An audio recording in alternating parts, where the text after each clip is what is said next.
Là maintenant, on doit gérer et les problèmes de circulation et les problèmes de piétons. Depuis un an, il gère Aulnay-sous-Bois. Bruno Béchiza avait créé la surprise l'an dernier, élu maire de la ville avec plus de 60% des voix.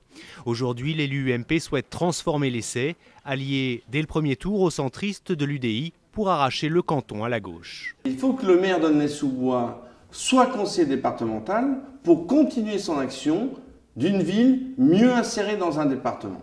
Il devra compter avec le Front National. Jusqu'ici peu implanté en Seine-Saint-Denis, il présente des candidats dans chaque canton, misant principalement sur un effet Marine Le Pen. Il y a une dynamique Front National qui est quand même assez marquée.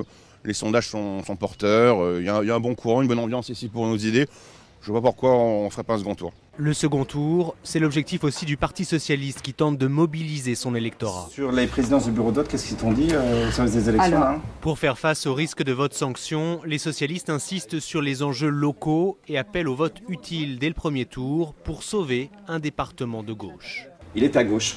Voilà, il a été sous présidence communiste, aujourd'hui sous présidence socialiste, c'est un département de gauche. Ça veut dire beaucoup pour les habitants de la Seine-Saint-Denis. Bonjour madame, c'est les élections départementales dans 10 jours, vous êtes au courant ?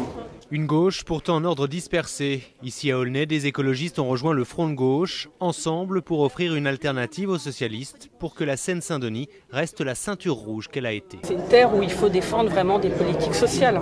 C'est un des départements les plus pauvres de France, donc c'est évident qu'ici il faut vraiment être au service des citoyens encore plus qu'ailleurs. Une gauche concurrente, une droite conquérante. Pour la première fois de son histoire, la Seine-Saint-Denis pourrait basculer au soir du 29 mars.